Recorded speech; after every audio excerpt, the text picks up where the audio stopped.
Pues muy buenos días a todas, a todos ustedes. Me da mucho gusto saludarles de nueva cuenta en este módulo donde abordaremos el tema de redes sociales en la democracia. Me da mucho gusto darles la bienvenida de nueva cuenta. Bueno, el tema de redes sociales, como ustedes lo pueden advertir, es muy recurrente en este programa del diplomado en comunicación electoral.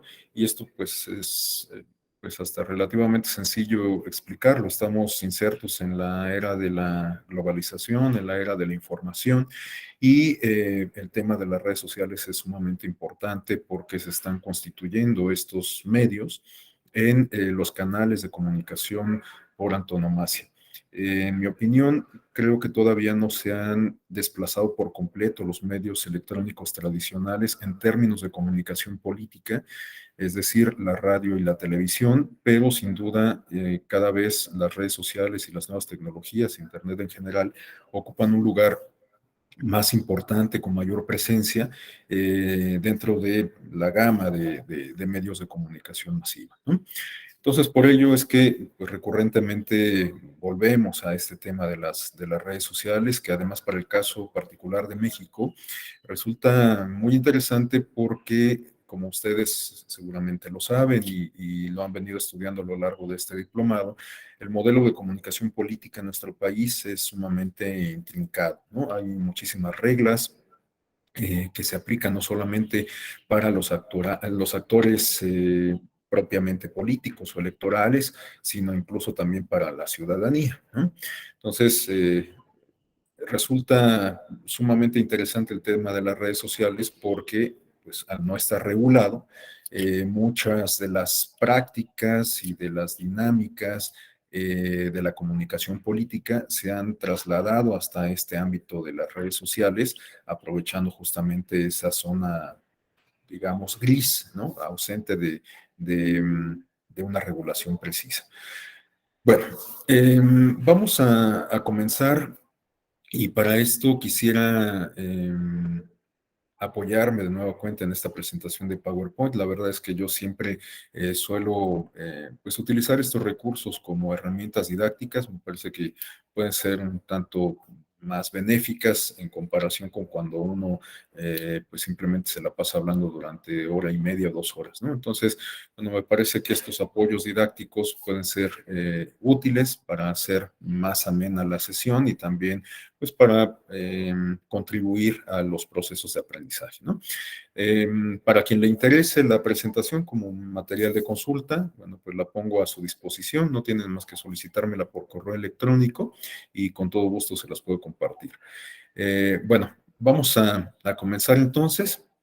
En primer término, me parece importante que retomemos algo que ya habíamos planteado de alguna forma en la sesión previa que tuve oportunidad de compartir con ustedes y que seguramente han ustedes venido también apuntalando en las demás sesiones de este diplomado, ¿no? ¿Qué podemos entender por redes sociales? Bueno, hoy en día las plataformas tecnológicas que nos permiten la comunicación son entendidas como redes sociales, pero en realidad el concepto de redes sociales es bastante más añejo, ¿no? Este concepto ha sido utilizado en disciplinas de las ciencias sociales, como puede ser la sociología, la psicología social, la antropología, etcétera, y se refiere a un concepto que nos ayuda a explicar una forma de interconexión, de interacción entre los distintos sujetos sociales, ¿no? Cuando, no sé, nosotros nos llevamos bien con alguno de nuestros vecinos, pues en realidad estamos entablando una relación vis a vis, ¿no? Una relación entre pares. Pero cuando tenemos cierta afinidad con otros vecinos, pues a lo mejor ya estamos hablando propiamente de la construcción de una red, de una articulación que nos permite lograr trazarnos primero objetivos comunes y eventualmente alcanzarlos, ¿no? Pensemos, por ejemplo, en estos ejemplos de los comités vecinales o de las mesas de administración de los condominios en donde vivimos, cosas así. Bueno, pues este es un ejemplo muy básico, muy somero de una red social, porque bueno, estamos interactuando distintas personas en un mismo espacio con objetivos comunes, ¿no? En este caso, pues ponernos de acuerdo para el mantenimiento de nuestro edificio, para la seguridad, para atender las cuestiones relacionadas con ese entorno inmediato, etcétera, ¿no? Y bueno, como este podemos citar muchos otros ejemplos, las redes de las mesas directivas de padres de familia, qué sé yo, ¿no? Entonces, bueno, cuando hablamos de redes sociales, justamente de lo que hablamos es de esta interacción que se da de manera orgánica entre los distintos integrantes de una comunidad para lograr objetivos comunes, ¿no? Pero, como les decía, las redes sociales hoy en día han sido asociadas con estas plataformas o este concepto de redes sociales ha sido vinculado con estas plataformas digitales que derivan de el avance tecnológico y que nos permiten relacionarnos igualmente con otras personas, pero mediante dinámicas muy particulares. Y además en contextos igualmente muy particulares, ¿no? Cuando poníamos este ejemplo de la vinculación que tenemos con nuestros vecinos, pues en realidad eso demanda de una interacción física, ¿no? De que, nos veamos cara a cara, que discutamos, que hablemos, que alcancemos acuerdos. Bueno, en el caso de las redes sociales digitales, esta vinculación física no es necesaria y no es indispensable. Como todos lo sabemos, a través de Facebook, de Twitter, de YouTube, de otras plataformas como LinkedIn, qué sé yo, pues podemos entablar comunicación con otras personas sin que obsten para ello barreras físicas, idiomáticas, políticas, ideológicas, geográficas, etcétera, ¿no? De tal suerte que a través de las redes sociales podemos, por ejemplo, contactar a nuestro embajador en Turquía, nuestro embajador o embajador en Turquía, a nuestro cónsul nuestra cónsul en Rusia, ahora que que ha ocupado esta persona un protagonismo particular por la situación que se está viviendo allá. Bueno, pues igual podríamos eventualmente entablar algún tipo de comunicación a través de sus cuentas de redes sociales en Twitter o Facebook, o a través de las cuentas institucionales de la Secretaría de Relaciones Exteriores, qué sé yo, ¿no? Sin importar, como decía, justamente la distancia, el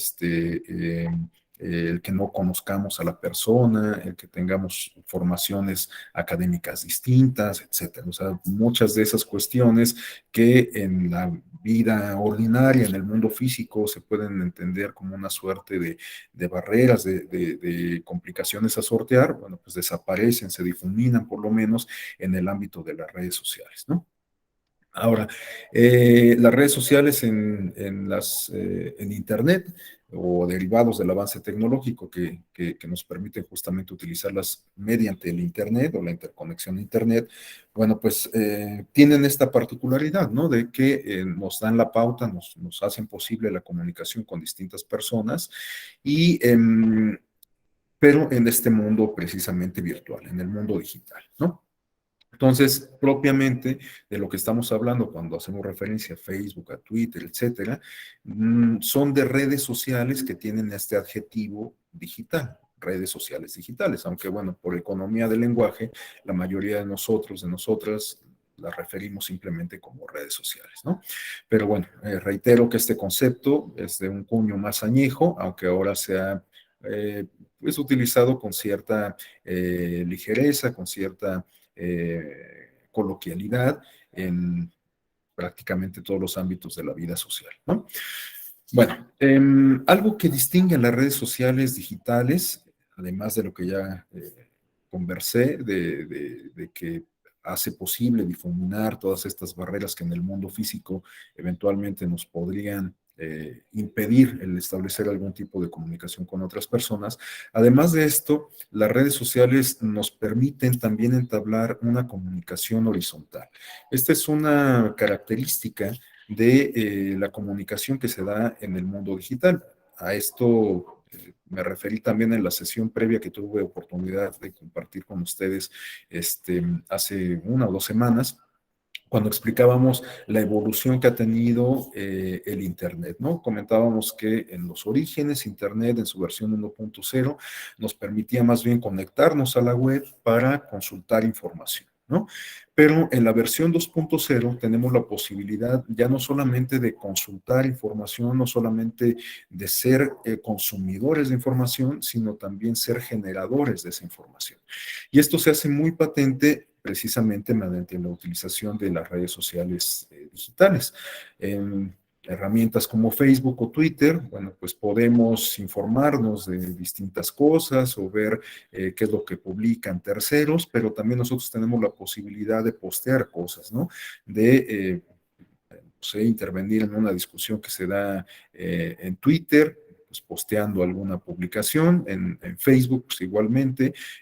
Facebook nos da infinidad de posibilidades para la comunicación en términos artísticos, en términos sentimentales, en términos estrictamente sociales, en términos profesionales, qué sé yo, ¿no? Entonces, bueno, podemos postear infinidad de cuestiones. Entonces, esto ha significado un cambio importante respecto a la dinámica comunicacional que distinguía a los medios tradicionales, como la radio, la televisión o la prensa escrita. En estos medios tradicionales todos sabemos que bueno, pues era fácil identificar a un emisor y teníamos muchos receptores, ¿no?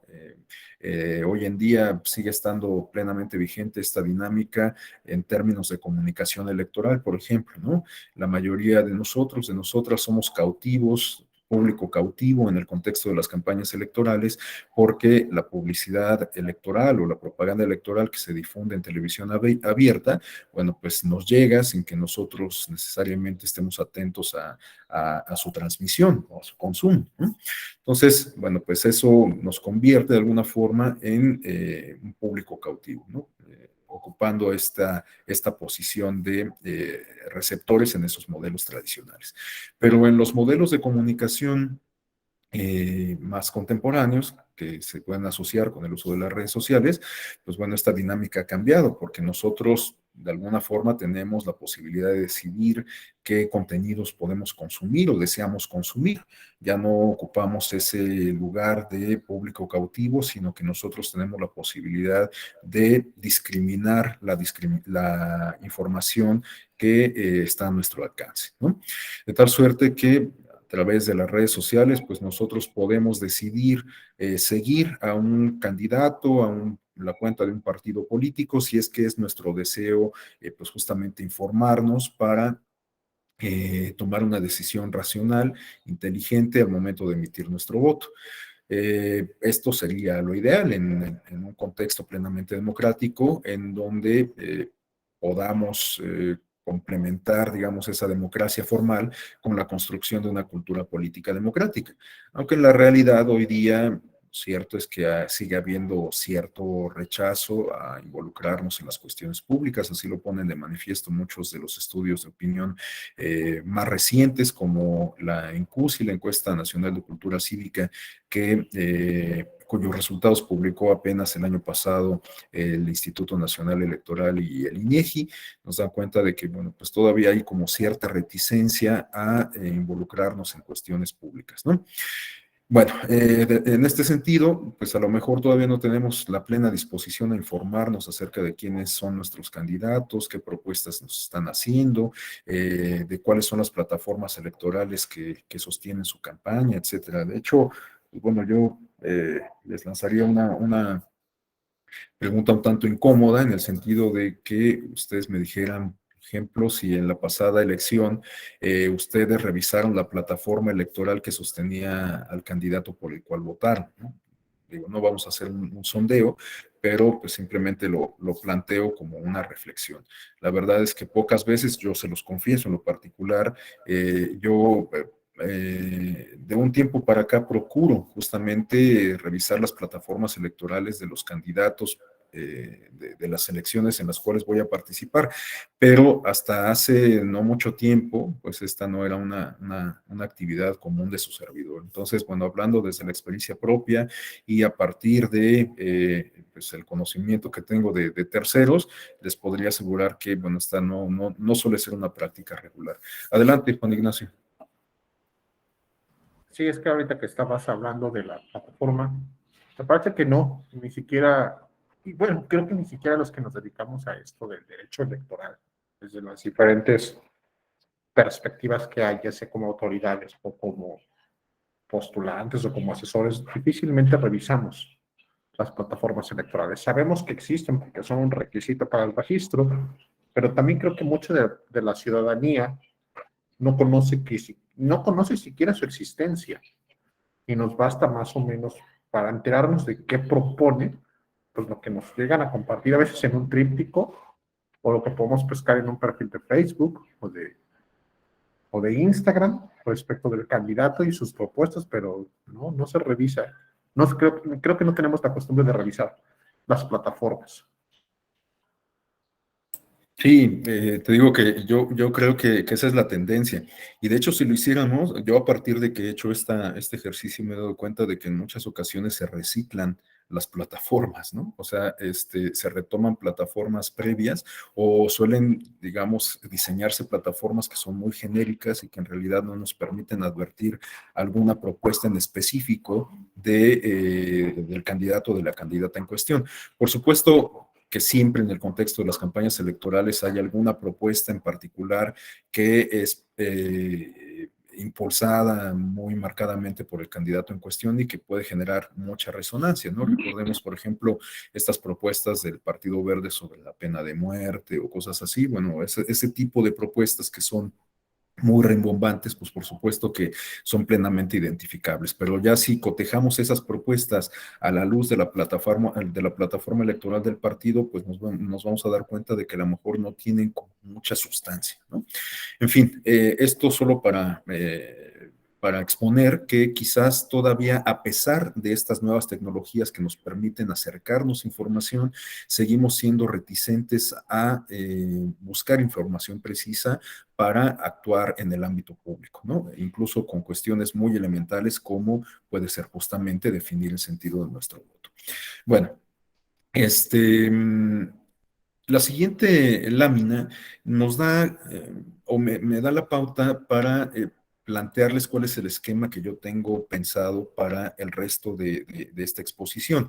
Si bien podemos identificar, plantear distintas vertientes, distintas aristas asociadas con el vínculo entre las redes sociales y la democracia, yo quisiera enfocarme en estas tres en particular, ¿no?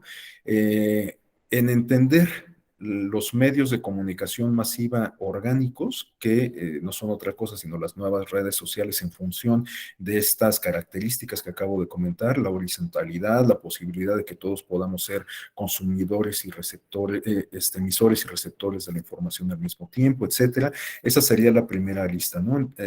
Entender estas nuevas dinámicas que nos plantean los medios de comunicación representados por las redes sociales. La segunda arista se refiere a entender las redes sociales como herramientas que eventualmente nos puedan ser útiles, nos puedan servir como mecanismos de escrutinio del poder, ¿no? Y como mecanismos para la exigencia de rendición de cuentas. Esta sería la segunda arista, que me parece que pues tendría que ser crucial cuando pensamos justamente en redes sociales y democracia. Y la tercera se refiere a cómo eventualmente las redes sociales podrían constituirse en medios que alienten la participación política, pero una participación política que no se quede en el ámbito digital, en el ciberespacio, sino que tenga una repercusión en la realidad política física, ¿no? Para esto vamos a comentar algunos ejemplos internacionales, también un par de referencias a casos nacionales, pero en particular me interesa que identifiquemos algunas experiencias que han sido muy significativas para ilustrar este punto, de cómo las redes sociales pueden eventualmente animar la movilización, la participación de la gente, y esa movilización puede encontrar un cauce en la realidad física, en la realidad política física, y generar un cambio sustantivo. Me adelanto a comentarles que pues, en particular estoy haciendo alusión a las experiencias de la primavera árabe. De hecho, vamos a revisar un video muy corto de alrededor de 6 minutos que nos dan cuenta justamente de cómo las redes sociales fueron utilizadas por algunos de los activistas que impulsaron aquella revolución cultural y política en los años 2000, bueno, del 2009 al 2012, ¿no? Bueno, entonces estas son las tres aristas que me parece muy importante que comentemos a la luz de este binomio entre democracia y redes sociales. Me interesa que las veamos desde dos puntos de vista encontrados. Primero vamos a revisar cómo es que pueden contribuir a la democracia estas redes sociales a la luz de estos ejes temáticos y después me interesa que reflexionemos acerca de cómo eventualmente el mismo uso de las redes sociales y de las nuevas tecnologías en general pueden constituirse en amenazas a los regímenes democráticos. Entonces, pues quisiera que tuviéramos como una visión equilibrada del uso de las nuevas tecnologías y para que no idealicemos o satanicemos las nuevas tecnologías, ¿no? Entonces, bueno, estos son los tres ejes temáticos que me interesa comentar con ustedes. Bueno, en primer término, pues vamos a referirnos justamente a esta reflexión sobre cómo funcionan las nuevas tecnologías, en particular redes sociales e Internet, en términos de comunicación, cómo hacen posible la comunicación. Bueno, algunas cuestiones ya las comentamos, ¿no? Las nuevas tecnologías permiten la comunicación transversal, la vinculación con distintas personas, etcétera, pero vamos a desmenuzar un poco estas generalidades. Bueno, en primer término tenemos que las redes sociales nos permiten tener una cercanía con distintas personas. Bueno, esto ya lo ilustramos con estos ejemplos que ponía de cómo podemos contactarnos con gente del otro lado del mundo sin que la distancia, las barreras idiomáticas, etcétera, nos constituyan una barrera, ¿no? Pero pensemos esto en términos más cotidianos, más cercanos.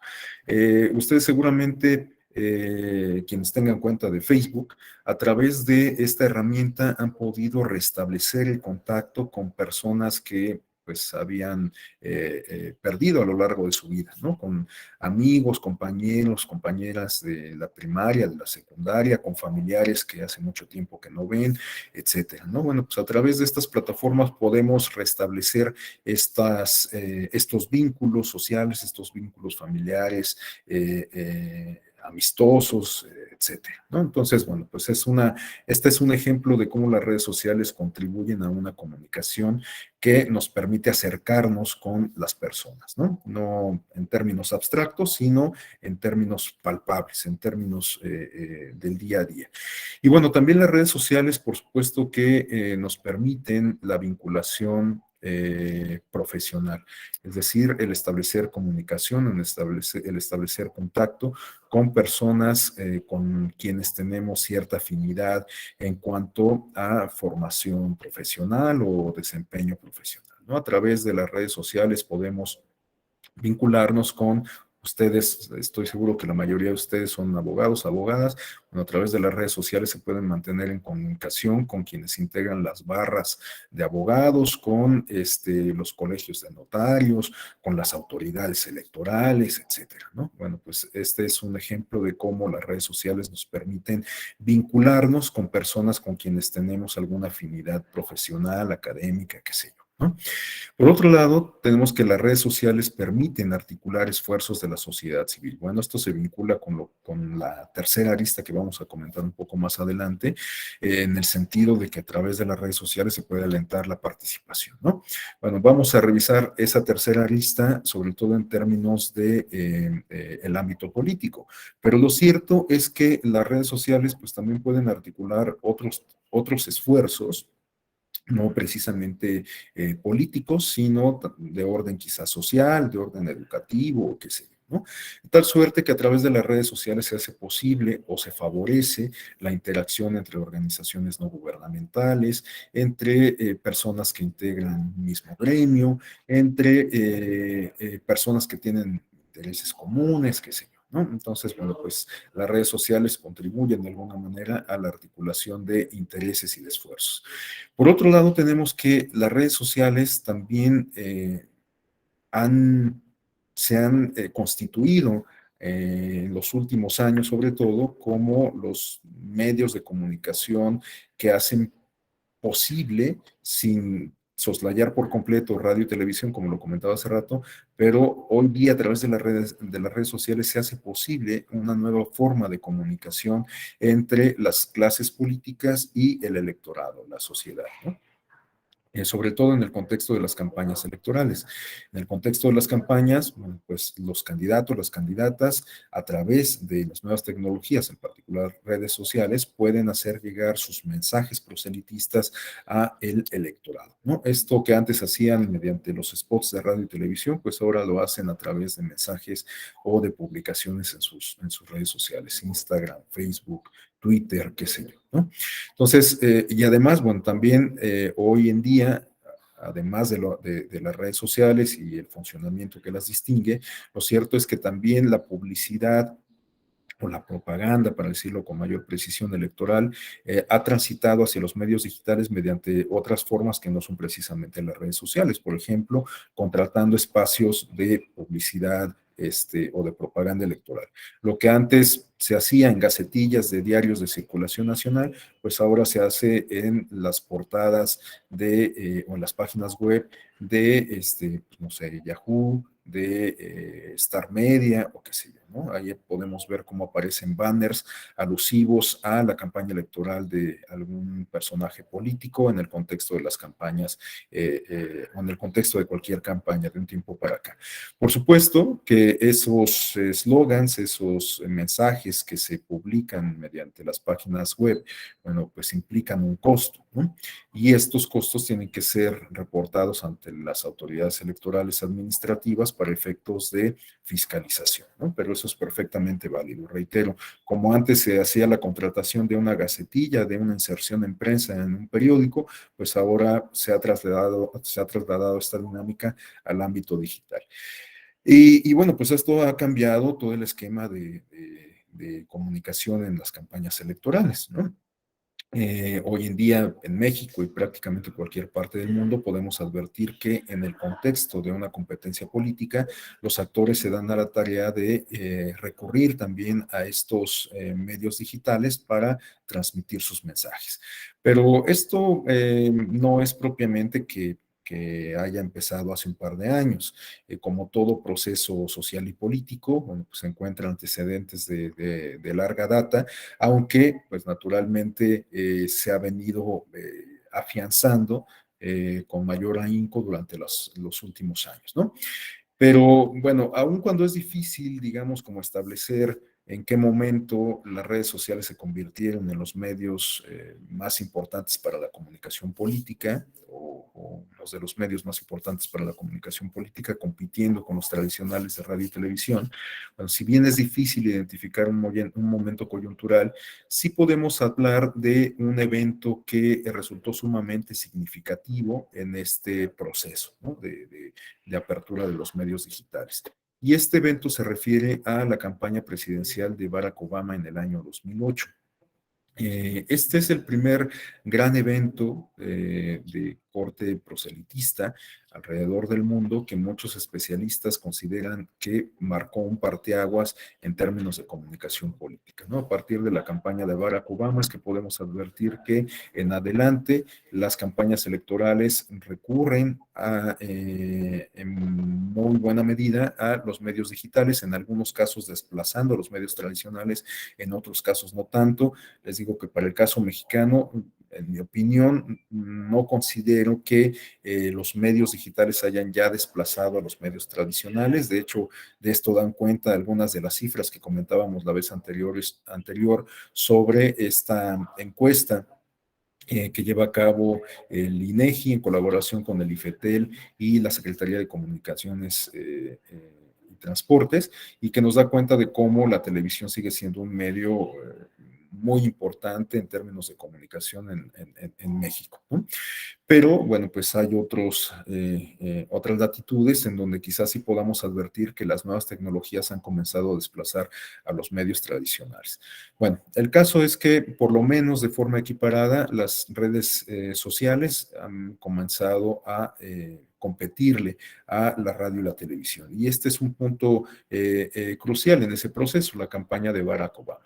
Bueno, hay quienes consideran que Barack Obama tuvo, y su equipo de campaña naturalmente, tuvo la visión justamente de advertir este boom, este apogeo que estaban adquiriendo las nuevas tecnologías y tuvieron el tino de utilizarlas como medios de comunicación electoral. Y bueno, pues en la lámina tenemos algunos datos que nos dan cuenta justamente del éxito que estuvo asociado con esta estrategia de recurrir a las nuevas tecnologías, en particular las redes sociales, ¿no?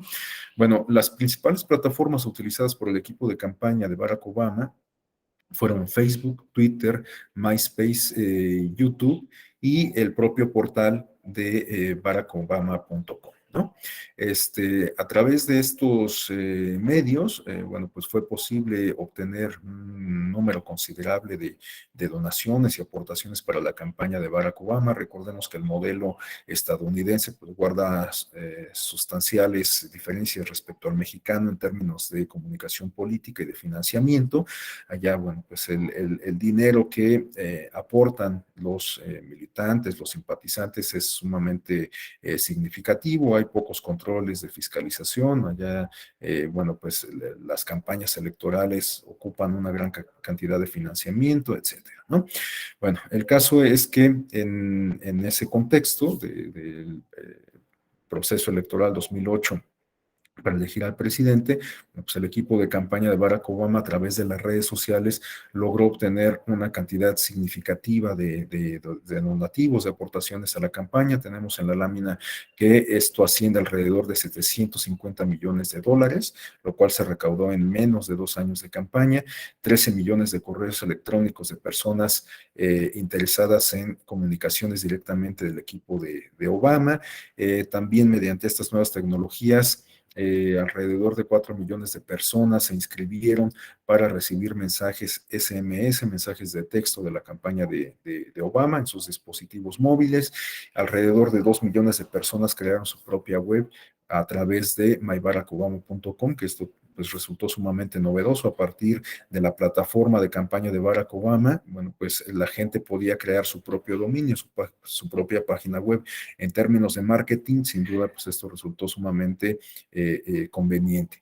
Y por último, el último dato que tenemos se refiere a que alrededor de 5 millones de personas pues pasaron a engrosar las filas de amigos en las cuentas de Facebook y MySpace, perdón, de Barack Obama. Entonces, bueno, pues esta estrategia desplegada por el equipo de campaña de Barack Obama, enfocada en las nuevas tecnologías, resultó sumamente importante, sumamente conveniente. Por supuesto que no hay, digamos, una evidencia contundente de que el éxito de la campaña en medios digitales de Barack Obama haya tenido como consecuencia el triunfo de Obama en la elección presidencial de aquel año, ¿no? Esta es una ecuación que en realidad pocas veces, o casi nunca, o nunca yo me atrevería a decir, podemos despejar, ¿no? O sea, en qué medida una campaña que resulta exitosa está asociada con el triunfo de un candidato o candidata, la verdad es que no lo podemos saber con precisión, pero pues sí podemos identificar algunos vínculos entre la campaña y los resultados electorales, ¿no? Es como en la publicidad comercial, finalmente, o sea, si tenemos que, pues producimos o somos productores de un elemento, de una marca, qué sé yo, y hemos producido ese mismo elemento a lo largo de los años y de repente, bueno, pues nos damos a la tarea de contratar una campaña comercial y se elevan las ventas. Bueno, pues a lo mejor ahí podemos identificar justo un vínculo entre el éxito de la campaña y el aumento de las ventas, ¿no? Porque en realidad el producto no ha cambiado. No sé, planteándoles esto, me viene a la memoria el caso de Bachoco, por ejemplo, ¿no? Ustedes saben que Bachoco es una empresa que produce huevo y productos asociados con el pollo, ¿no? En realidad, pues esto es lo que ha producido siempre Bachoco, Pero de unos años para acá, seguramente ustedes han advertido campañas que han resultado sumamente llamativas y que incluso pues, han sido motivo de discusión y de comentarios, no solamente en el ámbito cercano, en el ámbito familiar, sino incluso pues, en términos justamente de especialistas en el marketing y demás, ¿no? Bueno, pues entonces está el mismo producto, pero la campaña ha contribuido a incrementar las ventas. Tan es así que, bueno, pues la campaña se ha mantenido a lo largo de distintos años. Bueno, pues esa misma lógica quizás la podríamos aplicar para el caso de las cuestiones electorales. Una campaña que resulta exitosa, de la cual muchas personas hablan y que finalmente con posterioridad al despliegue de esa campaña tenemos que se incrementan los porcentajes de votación del partido, del candidato, bueno, pues a lo mejor nos permiten advertir una causa-consecuencia, aunque no tan directa, ¿no? Y para ilustrar esto que estoy comentando, con sus debidas reservas, por supuesto, quizás podríamos referir el caso del partido en, ay, se me fue el nombre, Convergencia, que ahora es el Movimiento Naranja. Este, bueno, lo que quiero decir es que ustedes recordarán que de un tiempo para acá ha participado un niño en las campañas de este partido. Y el jingle ha resultado sumamente importante, ha sido sumamente conocido, ¿no? Al grado de que incluso el jingle ha sido tocado en bares, en discotecas, etcétera, Movimiento Ciudadano, perdón, muchas gracias, Aldrin. Ha sido tocado en bares, en discotecas, y esto, pues, en términos de marketing, lo podríamos considerar como algo sumamente exitoso. El hecho de que se nos quede en el subconsciente la tonada del jingle, pues nos habla de una campaña efectiva en términos de marketing. Ahora, ¿qué tanto ha repercutido la campaña en términos de aumento de las preferencias electorales por el partido? Pues a lo mejor no es tan fácil advertirlo, pero lo cierto es que Movimiento Ciudadano hoy gobierna dos de las entidades del país, pues que resultan sumamente importantes por el porcentaje del PIB que aportan en términos nacionales, que son Jalisco y Nuevo León, entre otras cuestiones. Entonces, bueno, pues a lo mejor puede ser que sí haya como un vínculo entre la campaña que ha resultado exitosa y el aumento en las preferencias electorales que ha llevado al partido a ganar elecciones, ¿no? Pero bueno, reitero que esto es sumamente difícil de establecer con toda contundencia. Y bueno, pues hablando justamente de Movimiento Ciudadano, a continuación tenemos algunos datos que nos dan cuenta de cómo dos de sus personajes, de sus militantes que han ocupado un cargo sumamente importante, que es precisamente la gubernatura de Nuevo León, han utilizado las nuevas tecnologías, en particular las redes sociales, no solamente para hacer campaña en su momento, en el contexto de las elecciones, sino también para la comunicación política una vez que lograron ganar las elecciones, ¿no? Estamos hablando de los últimos dos gobernadores, el actual Samuel García y el anterior, que era Jaime Rodríguez Calderón. Bueno, hablando de Jaime Rodríguez Calderón, habrá que recordar que él incluso en su momento fue sumamente crítico con los medios tradicionales y una vez que ganó la elección, adoptó políticas que, digamos, soslayaron a estos medios tradicionales, no estableció contratos con empresas radiodifusoras de televisión y de radio para transmitir los mensajes institucionales del gobierno del Estado, sino que esto lo hizo a través de las redes sociales. Y quizás justamente tomó esta decisión a la luz de la experiencia que lo llevó a ganar la gubernatura. Porque, bueno, pues el equipo de campaña de Jaime Rodríguez Calderón quizás resultó un tanto visionario como en su momento fue el equipo de campaña de Obama, en el entendido de que de que tomó en consideración el contexto demográfico, poblacional, en el cual se estaba dando la elección del Estado de Nuevo León. El equipo de campaña de Jaime Rodríguez Calderón tomó en consideración que en aquella elección del año 2015, por primera ocasión iban a votar ciudadanas y ciudadanos que habían alcanzado ese estatus jurídico y constitucional, es decir, gente que había alcanzado la edad de 18 años y que iban a ser primovotantes en esa elección 2015, ¿no?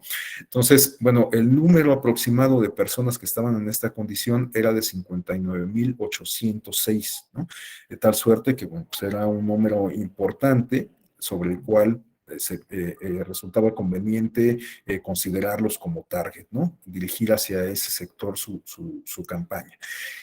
Otro dato que resulta importante es pues la gente que había alcanzado este estatus constitucional y legal de ciudadanía y que no había votado en la elección previa, pero que ahora sí iba a votar, es decir, gente que había cumplido 19 que tenía 19 años o más y que también iba a votar por primera ocasión, dado que no había podido votar en la elección previa del 2012. Este número ascendía a 81,138 personas, ¿no? Y además el equipo de campaña tenía presente que se contaba con sufragantes, perdón, que iban o ocupaban el rango de edad entre 20 y 34 años, ¿no? Es decir, estas personas que podríamos considerar en la categoría de millennials. Y el número de personas que entraban en este rubro era alrededor de 1,264,611, ¿no? Entonces, a partir de un cálculo demográfico,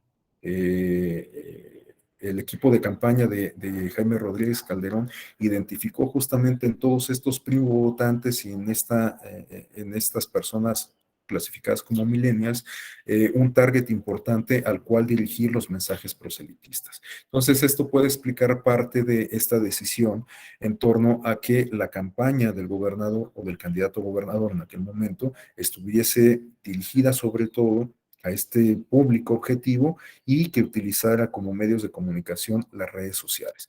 Y bueno, a la luz de esta experiencia, el candidato a gobernador, una vez que tomó posesión del cargo, que ganó la elección, bueno, también adoptó como política de comunicación las propias redes sociales e Internet. Y de hecho, la imagen que tenemos en pantalla data del último informe de gobierno que rindió el gobernador. Bueno, como ustedes pueden advertir, no se ve por completo la imagen por el diseño que aplicó la presentación, pero bueno, lo que preguntaba el gobernador en funciones en ese momento todavía, era cómo prefería informarse la gente, ¿no? Y le daba justamente estas opciones, ¿no? Memes del Bronco, videos de Dross, Twitter de Pati Navidad, obviamente haciendo sarcasmo y una sátira de las mismas opciones, pero lo que quiero señalar acá es justamente esta sensibilidad que tuvo el entonces gobernador para seguir utilizando ya en el ejercicio del cargo estas redes sociales, utilizando o aprovechándose incluso de las tendencias, como pueden ser justamente los memes, ¿no? Entonces, bueno, pues esto nos habla de un cambio de paradigma en términos de comunicación política, porque quizás justamente las nuevas generaciones, pues ya no están tan hechas como para recibir los mensajes los mensajes políticos en esta lógica tradicional. A lo mejor ya no se identifican tanto con el político de traje, sino más bien con alguien más desparpajado, con alguien que utiliza un lenguaje más coloquial, menos sofisticado, qué sé yo, ¿no? Entonces, bueno, pues esto de lo que nos habla, reitero, es de cambios en la dinámica comunicacional. Y bueno, el segundo caso también lo podemos identificar en el actual gobernador de Nuevo León. Es alguien que ha sido muy recurrente al uso de las redes sociales y que además, bueno, pues está casado con una influencer mexicana, Mariana Rodríguez. Bueno, este vínculo matrimonial incluso resultó sumamente polémico en el contexto de la campaña para la gubernatura el año pasado, porque ustedes seguramente recordarán, y bueno, creo que es un caso que ya discutieron aquí en alguna sesión previa, que en el contexto de la campaña de Nuevo León, el INE originalmente, o después de que se llevó a cabo la campaña de Nuevo León y que incluso se realizó el cómputo y se había ya declarado el triunfo de Samuel Rodríguez, de Samuel García, perdón, hubo señalamientos en torno a la participación justamente de su esposa y cómo este apoyo de su cónyuge pudo haber trastocado eventualmente el principio de equidad en la contienda, ¿no? El razonamiento del Instituto Nacional Electoral era que, bueno, pues justamente Mariana Rodríguez era una influencer, alguien que se beneficiaba del uso de sus redes sociales, alguien que a través de las menciones que hacía en sus redes sociales, pues monetizaba o tenía un beneficio económico. De tal suerte que las menciones, los posteos, los apoyos que en sus redes sociales hacía en favor de la campaña de su esposo, Samuel García, pues igualmente pudieron haber trastocado el equilibrio en la contienda porque se trataba, en opinión del INE, reitero, de apoyos que no habían sido fiscalizados, ¿no? Que se habían dado en especie, por decirlo de una forma muy coloquial. Esta decisión del INE fue controvertida ante la Sala Superior y bueno, la Sala Superior consideró que pues no asistía la razón al instituto, revocó la decisión porque en opinión de la Sala Superior existía un vínculo matrimonial, un vínculo afectivo y legal entre estas dos personas y pues en opinión de la Sala Superior, lo esperable de un cónyuge pues es el apoyo en cualquier proyecto que se tenga en mente, ¿no? En este caso, bueno, pues Samuel García tenía en mente, estaba ejecutando un proyecto político, estaba buscando la candidatura a la gubernatura de Nuevo León y lo más lógico, lo más razonable era que su esposa lo apoyara en esta pretensión. Entonces, a la luz de este vínculo matrimonial, la Sala Superior consideró que no había infracción alguna y revocó la decisión adoptada previamente por el Consejo General del INE. Sin embargo, bueno, pues el caso está ahí, está abierto a discusión, habrá que pensar pues cómo serán posibles casos futuros a la luz de este criterio jurisprudencial adoptado por el Tribunal Electoral, ¿no? Pero bueno, pues por lo pronto, ese es el parámetro que tenemos. El caso es que también esta experiencia de el hoy gobernador Samuel García y su esposa nos dan cuenta de cómo pues las redes sociales y la presencia, el arraigo de personas que utilizan precisamente estos medios de comunicación y que incluso viven de estos medios de comunicación, como los influencers precisamente, pues se convierten en elementos que hoy en día hay que tener muy presentes en el contexto de las campañas políticas, ¿no? Bueno, pues ya referimos este caso en particular, pero pues también podríamos citar el caso de los influencers que apoyaron la campaña del Verde Ecologista de México y que además trastocaron la veda electoral, que también entiendo que es un caso que ustedes ya revisaron, ¿no? En ese caso, bueno, pues un conjunto de gente conocida en las redes sociales, de influencers, apoyaron durante los 3 días de veda electoral previos a la jornada electoral campañas o la campaña del Partido Verde Ecologista de México, ¿no?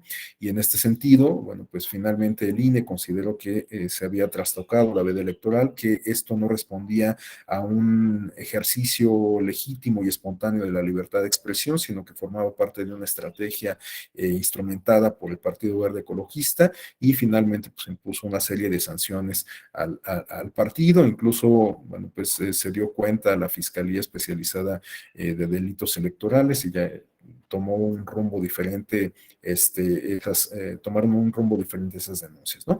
Pero en lo que se refiere estrictamente al derecho administrativo sancionador, bueno, pues el partido se hizo acreedor a una sanción ejemplar, no solamente en términos monetarios, sino también en términos en otros términos, porque por primera ocasión al partido político se le impuso una sanción de suspensión de su prerrogativa de acceso a radio y televisión, de tal suerte que prácticamente hasta finales de este año el Partido Verde Ecologista de México no va a tener presencia en radio y televisión, justamente porque se le canceló esta prerrogativa o se le suspendió durante un año. Entonces, bueno, pues es un caso sumamente interesante que pues nos da cuenta de algunas alternativas que sobre el caso particular se están adoptando por parte de las autoridades, tanto administrativas como jurisdiccionales, ¿no? Bueno, podríamos citar algunos otros ejemplos, pero pues tampoco tiene mucho sentido que redundemos sobre casos que ustedes ya revisaron. Ahora, la siguiente lista que dentro de este catálogo que planteábamos al principio se refiere a las redes sociales como mecanismos de escrutinio del poder y de rendición de cuentas o de exigencia de rendición de cuentas, ¿no? Bueno, hoy en día las redes sociales nos permiten hacer denuncias sobre conductas que podríamos considerar reprochables cuando no constituyen propiamente un delito o alguna falta que se pueda sancionar, ¿no? Pensemos, por ejemplo, en el tráfico de influencias o en el influyentismo, ¿no? De hecho, los encabezados del diario El País que tenemos en la lámina nos dan cuenta de tres experiencias relativamente recientes de estas malas prácticas que siguen estando arraigadas en el servicio público. Cómo a partir del cargo que se ejerce se pueden tomar ciertas atribuciones que no corresponden con un contexto democrático y que podrían ser reprochables en términos de ética en el servicio público, ¿no? Tenemos un caso de hace algunos años cuando a través de redes sociales circuló un video que daba cuenta de cómo un funcionario público utilizó una aeronave del Estado, un helicóptero, para trasladarse de su domicilio particular a el Aeropuerto Internacional de la Ciudad de México y ahí abordar un vuelo comercial, ¿no?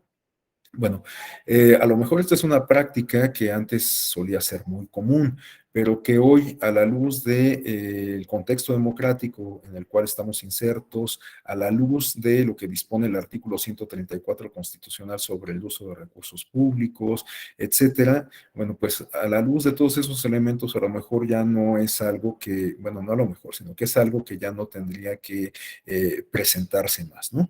El uso de recursos públicos para beneficio personal.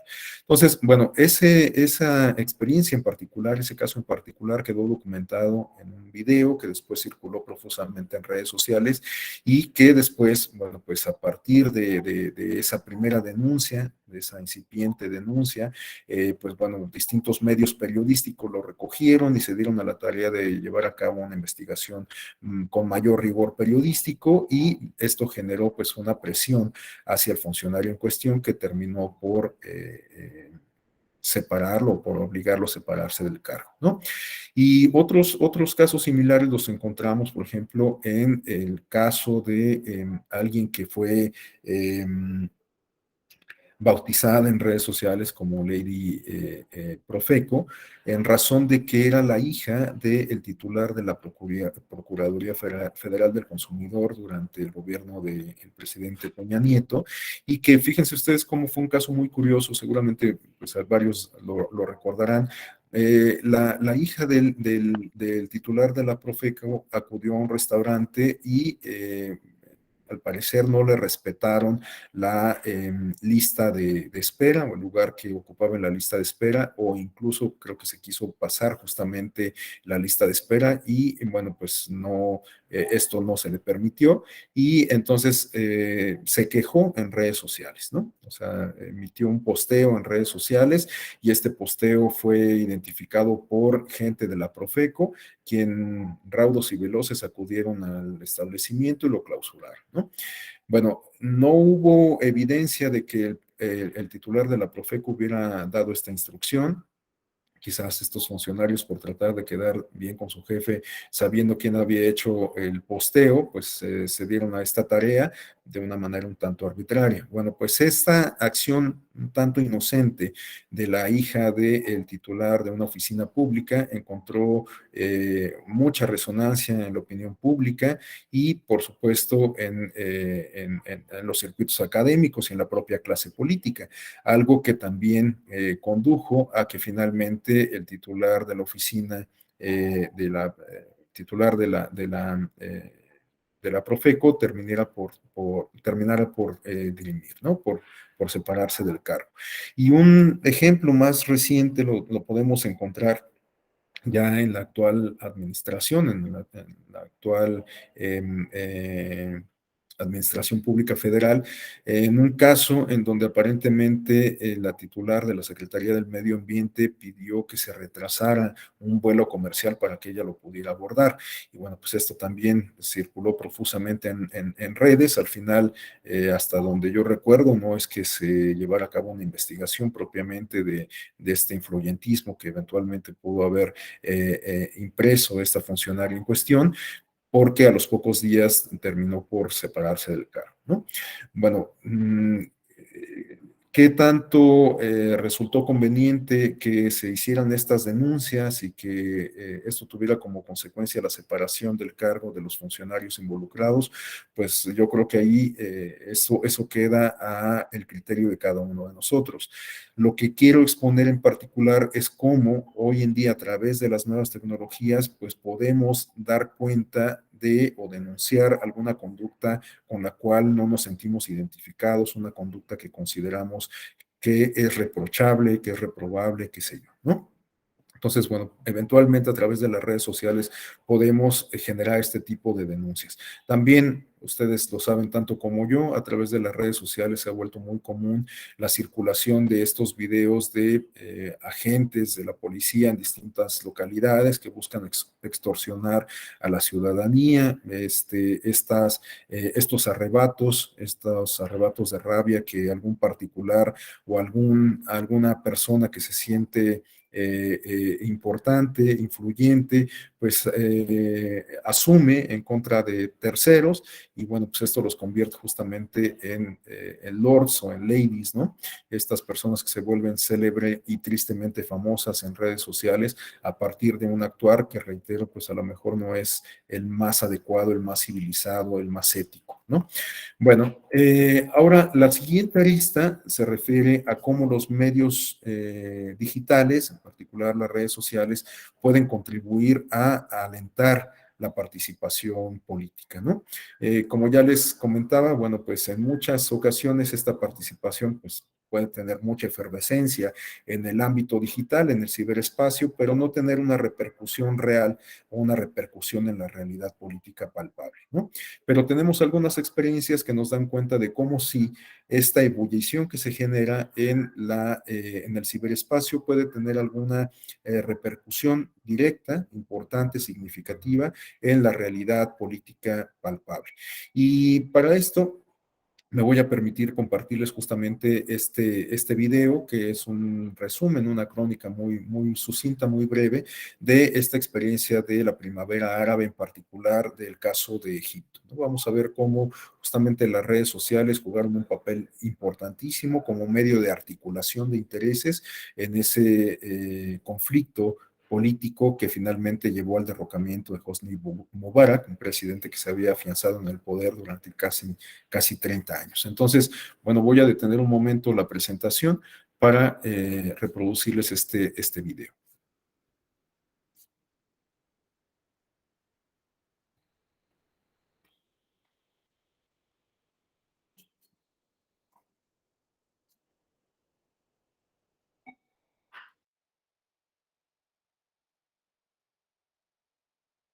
Desde la televisión de Naciones Unidas, esto es la ONU en acción.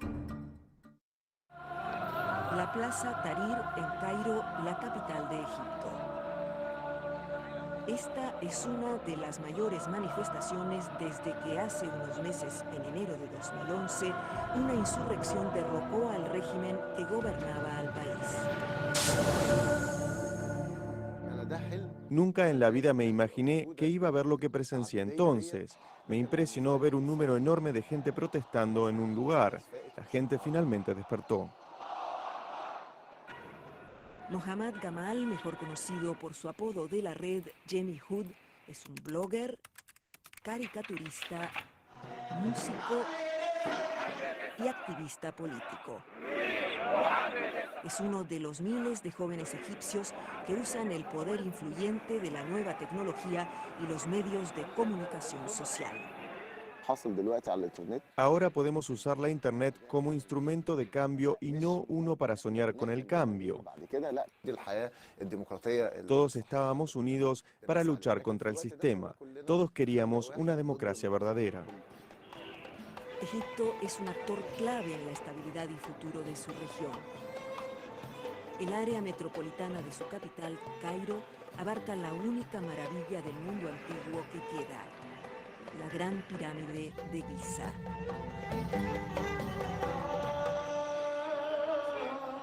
Pero la grandiosidad de la historia de esta nación no concordaba con su realidad política, donde la estabilidad se logró a expensas de las libertades política y social. Bajo el régimen del expresidente Hosni Mubarak, no era posible tener una discusión política abierta. Pero con la llegada de los medios de comunicación social, Jemmy comenzó a bloguear y a subir sus caricaturas a la red para evitar la censura y exigir cambios. Y en 2010, Jemmy tuvo la oportunidad de presenciar las prácticas y las políticas de los medios de comunicación en los países occidentales a través de un programa de becas para líderes jóvenes que promueve el diálogo intercultural. Visitamos lugares que nunca soñé que iba a visitar. Visité la BBC, Francia 24, CNN. Fue mi primera experiencia participando en foros políticos y de relacionarme con políticos importantes. El programa está organizado por la Alianza de Civilizaciones de las Naciones Unidas, que fue recientemente uno de los anfitriones del Foro sobre Medios de Comunicación y Relaciones Árabes Occidentales en Cairo. Jorge Sampaio es el alto representante de la alianza. Los medios de comunicación pueden ayudar a liderar la creación de instituciones democráticas porque Facebook y Twitter son muy importantes, como lo hemos visto recientemente. En el foro también estaba Etar Kamal, una periodista y autora galardonada. Ella usa los medios de comunicación social para discutir la revolución y su secuela con sus miles de adeptos. Es un muy buen momento para ser periodista porque están pasando muchas cosas. Tienes tanta responsabilidad y oportunidad no solo de concienciar, sino de provocar reflexión y debate. Etar participó en un programa de capacitación en Alejandría, Egipto, que también fue organizado por la Alianza. La iniciativa reúne a periodistas de países occidentales y musulmanes para compartir experiencias. La capacitación de esta índole ayuda. Es muy interesante y es un reto trabajar con personas muy diferentes. Para mí el beneficio número uno es conocer a personas de toda la región, a otros periodistas, escucharlos hablar. Conforme los medios de comunicación continúan empoderando al pueblo egipcio, este se da cuenta más que nunca de los obstáculos en la senda a una democracia verdadera. La verdadera prueba es si la gente usará la democracia de la manera correcta. Solo entonces conoceremos el resultado de lo que comenzamos con nuestra revolución. Pero para la mayoría de los jóvenes que participaron en el levantamiento, el proceso en sí ya ha sido una experiencia extraordinaria. Tenemos mucho más poder. Una vez que has roto la barrera del miedo, harás cosas increíbles.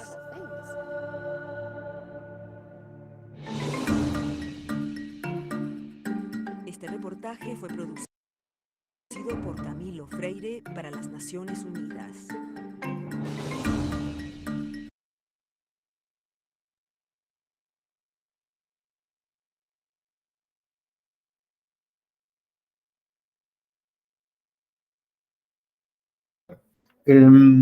Esta experiencia de Egipto, pues justamente nos da cuenta de cómo las redes sociales pueden contribuir a generar un cambio político. No es precisamente que las redes sociales hayan sido un factor determinante, pero sin duda contribuyeron significativamente a el derrocamiento de Hosni Mubarak, ¿no? En función de lo que el propio activista nos comenta. Evidentemente había muchas cuestiones de índole estrictamente política, inconformidades, violaciones a derechos humanos que pues estaban ahí, estaban haciendo ebullición y llegó un momento en que simplemente explotaron y encontraron un canal de cauce en las redes sociales, ¿no? Bueno, pero esta no es la única experiencia que podemos advertir de participación política. Quizás sea una de las más significativas, pero no es evidentemente la única. A continuación, quisiera comentarles algunas otras experiencias alrededor del mundo, incluso un par para el caso mexicano.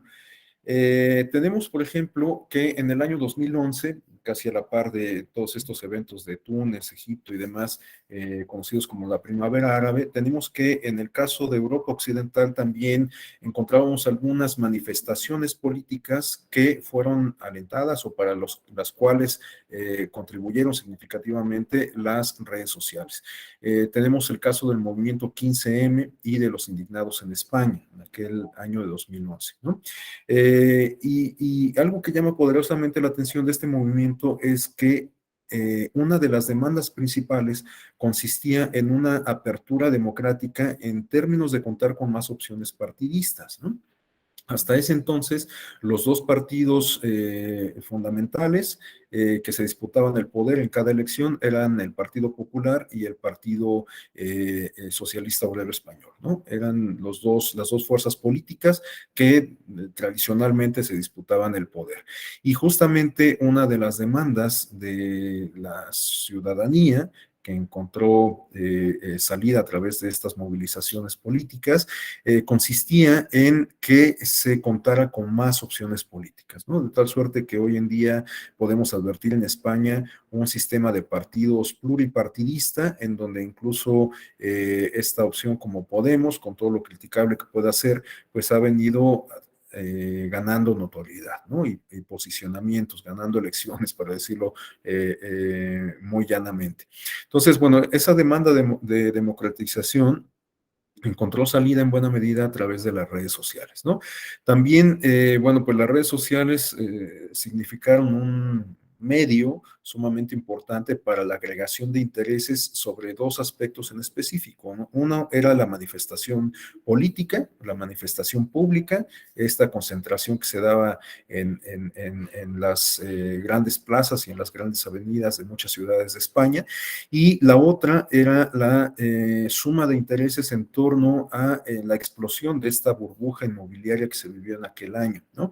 Recordemos que en 2011 habían transcurrido 2 años apenas de la crisis mundial financiera que afectó a muchas naciones del orbe y que para el caso específico de España significó que las tasas de interés de los créditos inmobiliarios se fueran a la alza, ¿no? Mucha gente, como ocurrió aquí en México con la devaluación del peso en el año 94, pues había perdido sus hipotecas y bueno, pues había quedado en la calle, ¿no? Entonces, las redes sociales sirvieron como un medio para agregar los intereses de todas estas personas inconformes, y esto pues encontró sus representaciones, como les digo, en estas concentraciones en las plazas públicas y en las principales avenidas de las ciudades más importantes de España, ¿no?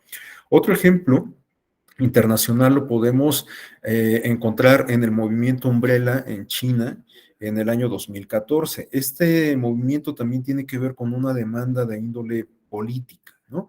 En realidad la gente se manifestaba en contra de la reforma electoral del Congreso Nacional del Pueblo, en razón de que solamente se permitía votar a 2 o 3 candidatos seleccionados por un comité compuesto por 1,200 personas con capacidad de elección. Es decir, que las propuestas que finalmente eran postuladas por el partido eran aprobadas de una forma un tanto unilateral, y aun cuando había un mayor número de personas que podían intervenir en la designación de esas candidaturas, ¿no? Entonces, pues de alguna forma esta demanda también la podríamos considerar como una petición de apertura democrática, y las manifestaciones que se generaron, que se suscitaron para protestar en contra de esta determinación, bueno, pues encontraron un cauce de salida en las redes sociales e internet, ¿no?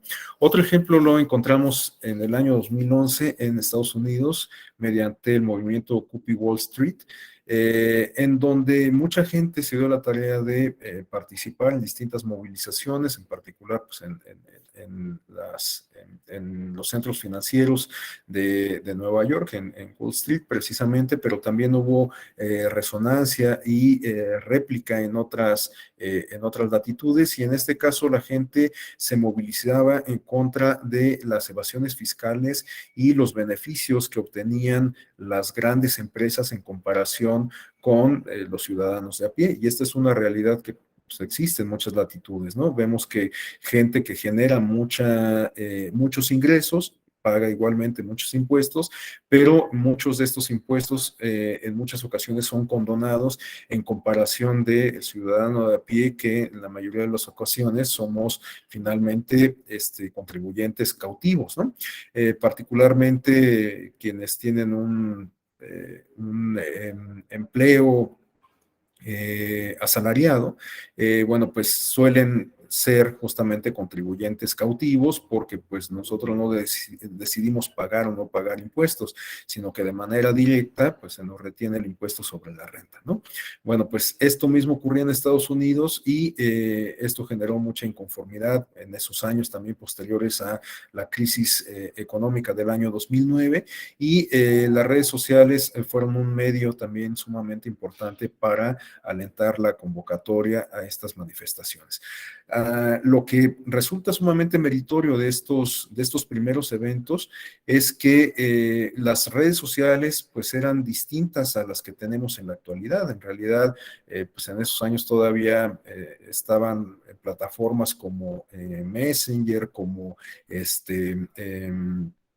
no sé, Hi-Fi o alguna de estas. Todavía no había un arraigo de hecho, creo que ni siquiera existían todavía plataformas como Facebook o Twitter, quizás MySpace sí, en fin, estas plataformas o estas redes sociales que hoy son tan comunes y que hacen o que permiten una comunicación inmediata, fluida, etcétera, pues no estaban tan desarrolladas en ese momento. Entonces me parece que resulta doblemente meritorio, porque aún con estas limitaciones, bueno, pues estas redes sociales que se tenían entonces cumplían finalmente con ese propósito de alentar la participación. Y bueno, un caso todavía más añejo que data del 2009 lo podemos encontrar en Italia con el movimiento 5 Estrellas, ¿no? Se trata de un movimiento que originalmente era de tipo ecologista, abogaba por una democracia directa, por el libre acceso a Internet y por una política financiada por pequeñas donaciones privadas y no a través de recursos públicos, ¿no? Era un movimiento que finalmente terminó integrando distintas demandas y que al final dio causa a un movimiento político que se convirtió en una fuerza electoral, ¿no? Pero bueno, lo importante es que, como les digo, en ese contexto en donde las redes sociales no tenían las mismas ventajas que nos ofrecen hoy en día, pues finalmente contribuían a cumplir con este propósito de alentar la participación política. El rumbo que adquirió cada uno de estos movimientos después de la coyuntura, en donde reitero que las redes sociales resultaron cruciales, pues eso ya puede ser visto desde otra perspectiva, ¿no? De hecho, sabemos que los movimientos sociales casi de forma inherente están condenados a desaparecer en el poco tiempo, ¿no?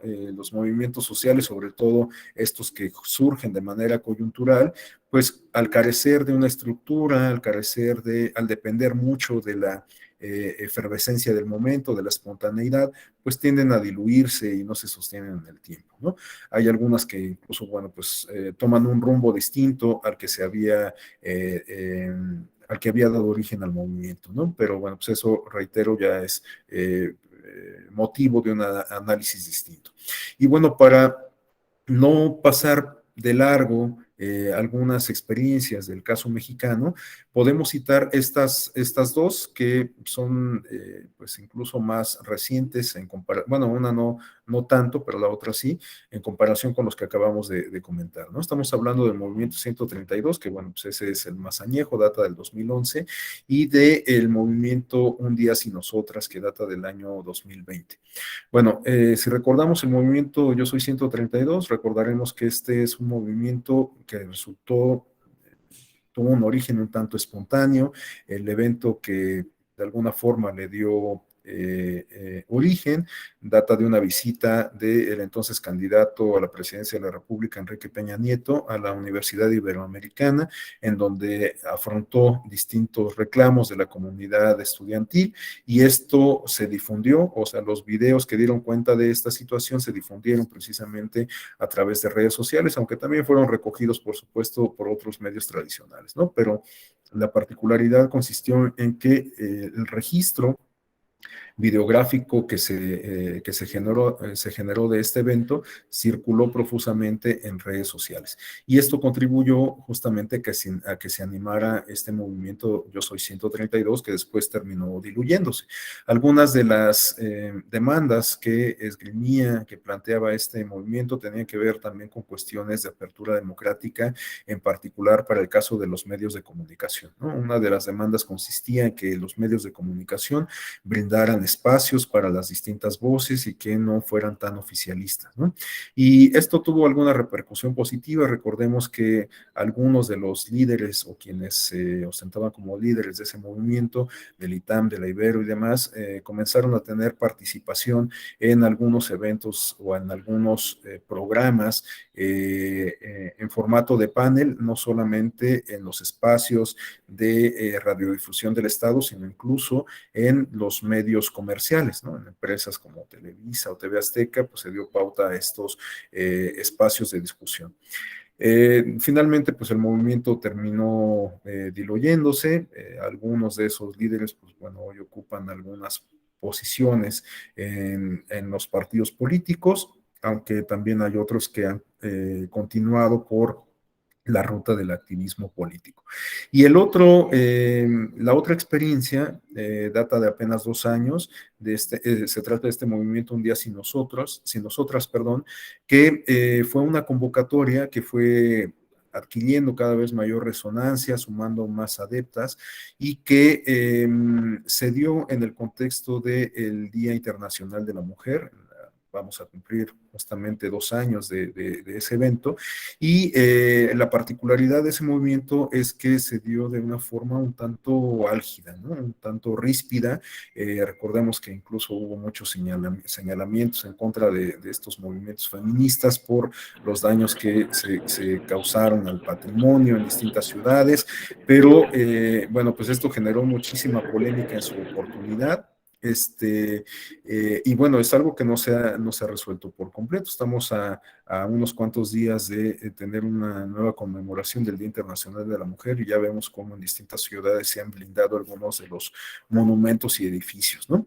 Esto en realidad nos tiene que llamar a una reflexión importante acerca de las demandas de las mujeres y cómo se han atendido, ¿no? Y también simbólicamente qué representa el que se protejan estos eventos, estos monumentos, perdón, y estos edificios, y también lo que simbólicamente ha representado o representó sobre todo en esa experiencia la manifestación de las mujeres en contra de estas edificaciones, ¿no? Muchas de las demandas que se esgrimieron entonces y que parece siguen sin una solución de fondo, tiene que ver con la violencia que sufren las mujeres, con la discriminación, con los altos índices de feminicidio que se ciernen sobre ellas, entre otras cuestiones, ¿no? Entonces, bueno, pues estas movilizaciones, y en particular la iniciativa de Un Día Sin Nosotras, que consistió en que las mujeres no acudieran a realizar sus actividades ordinarias relacionadas con el estudio, con el trabajo, con otras cuestiones, para que justamente se advirtiera la importancia de las mujeres en la vida pública. Bueno, pues estas convocatorias fueron difundidas de manera profusa mediante redes sociales. Igual no sabemos en qué medida la efectividad de la convocatoria mediante redes sociales esté asociada con el número de participantes en estas manifestaciones, pero lo que sí no queda duda es que la convocatoria circuló profusamente desde distintas trincheras a través de las redes sociales.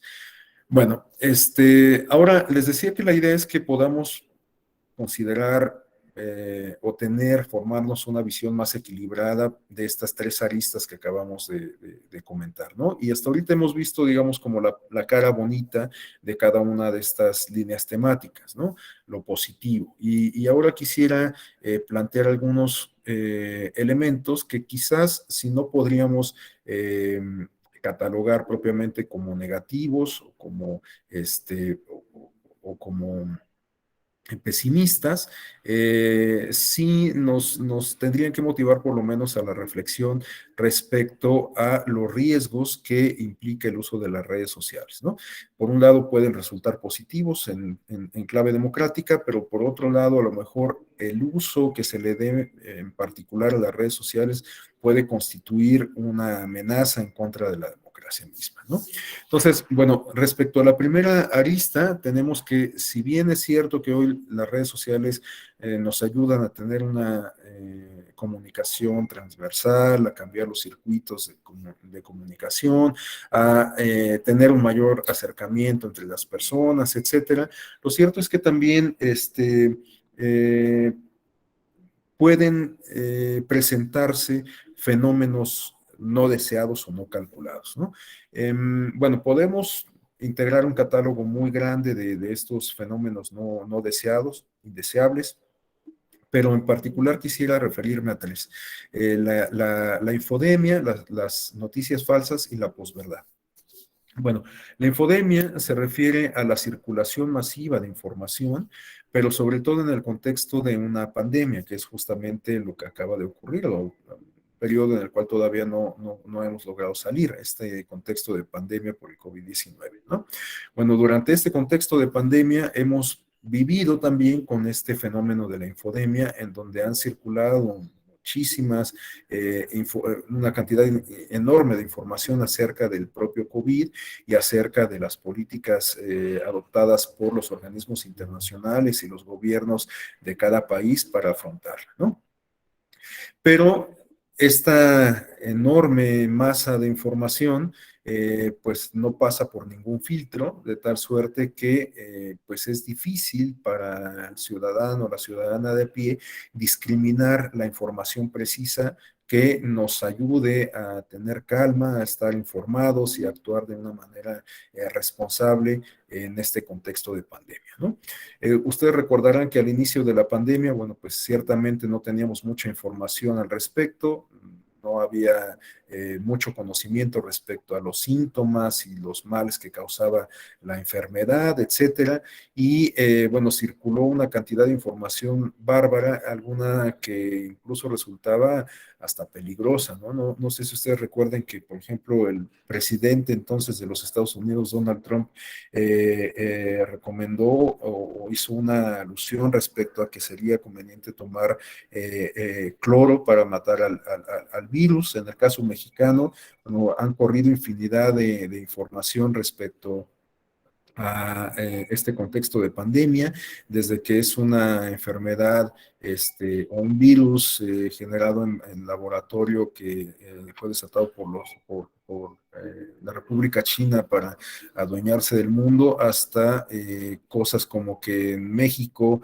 la gente que ingresaba a los hospitales era asesinada por el propio personal médico y que se les extraía el líquido raquídeo de las rodillas, entre muchas otras cuestiones. Bueno, toda esta información en realidad tenía poca veracidad, o mucha de esta información tenía poca veracidad, pero dentro de la gran masa de información pues era difícil advertir cuál era información verídica y útil y cuál no lo era, ¿no? Y bueno, pues esto nos habla también de la proliferación justamente de noticias falsas, ¿no? Esta proliferación de información que carece de un sustento de veracidad y que pues puede generar muchos fenómenos igualmente indeseados, ¿no? Hablando de esta noticia falsa que se da en el contexto de infodemia sobre la extracción del líquido raquídeo de las rodillas, yo siempre comento en estas sesiones una experiencia muy particular porque lo viví muy cerca.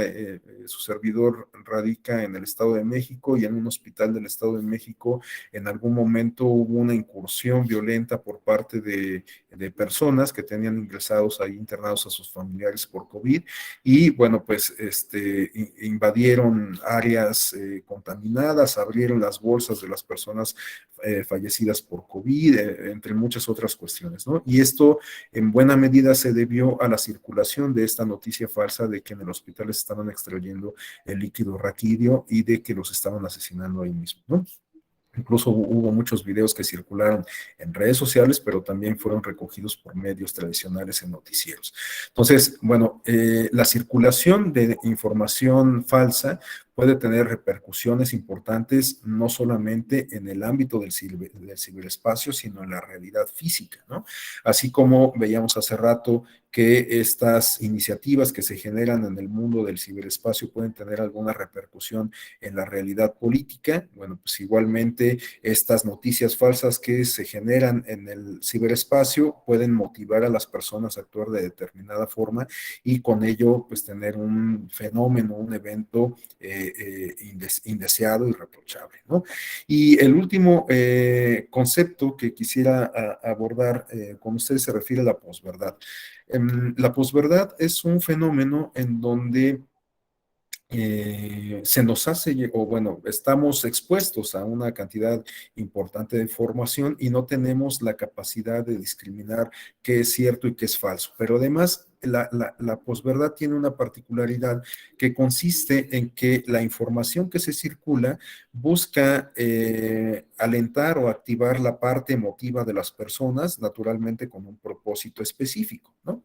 De tal suerte que el hecho de que sea cierto o sea falso, el canon de la información que se nos está circulando pasa a un plano completamente secundario, porque lo que se busca con la información, reitero, con independencia de que sea cierta o falsa, es activar el aspecto emocional de las personas con un propósito en específico. Y me parece que podemos citar muchos ejemplos, pero uno muy significativo que ilustra cómo funciona la posverdad lo podemos encontrar en la elección presidencial de los Estados Unidos de apenas el año pasado, ¿no? Recordemos ese evento en particular de la toma del Capitolio, en donde un conjunto de personas, simpatizantes del entonces presidente Donald Trump, que estaba buscando la reelección, incursionó de manera muy violenta a el Capitolio en el momento o en el día en donde se estaba llevando a cabo la ceremonia de certificación de la presidencia o del triunfo presidencial de Joe Biden, ¿no? Y esto fue así en buena medida porque circularon una serie de mensajes, incluso algunos dirigidos por el propio Donald Trump, que alentaban a la población pues a actuar de determinada forma, ¿no? Donald Trump, ustedes recordarán que desde antes de que se llevara a cabo la elección comenzó a alentar este discurso del fraude, comenzó a hacer señalamientos en contra de Biden del Partido Demócrata, y bueno, pues sabemos que el voto duro de Donald Trump en buena medida está integrado por personas que comparten posturas muy radicales, ¿no? Entonces, estos mensajes de Donald Trump, el propio discurso que dio Donald Trump en Washington ese mismo día, pues pudo haber activado justamente esta parte emocional de las personas, de sus simpatizantes, de las personas que lo apoyaban, y aun cuando Donald Trump no haya hecho la arenga de tomar el Capitolio, bueno, pues esto pudo haber sido consecuencia directa de su actuar, ¿no? Entonces, bueno, pues ahí podemos encontrar un ejemplo muy reciente de cómo funciona la posverdad, o sea, información que circula que soslaya, digamos, esta parte de identificar si es verídica o falsa, porque lo que importa es activar la parte emocional de las personas, ¿no? Bueno, entonces, bueno, estos son tres fenómenos indeseados que podemos identificar respecto a la primera arista de los medios digitales como medios sumamente importantes en la vida, en la época actual que estamos viviendo. Ahora, el aspecto siguiente es, digamos, como la otra cara de la moneda del otro eje temático que nos planteamos al inicio de la sesión. Es decir, respecto a entender las redes sociales en particular, las nuevas tecnologías, pero las redes sociales en particular, como medios, como herramientas de escrutinio del poder, como medios de denuncia y mecanismos de exigencia para la rendición de cuentas, ¿no? Bueno, tenemos que, si bien como ya lo hemos comentado a través de las redes sociales, podemos evidenciar alguna conducta que nos parece reprochable, que nos parece poco ética, que nos parece pues, incluso un delito, una infracción, qué sé yo. Bueno, en muchas ocasiones hay un contexto detrás, ¿no? Que pues no nos llega, no lo percibimos porque nos quedamos solamente con la circulación del video o de la imagen, ¿no? Y esto puede tener igualmente alguna consecuencia negativa, porque justamente al carecer de contexto, pues solamente nos quedamos con lo que estamos advirtiendo en esos 5 minutos de video o con lo que nos refleja la imagen en particular.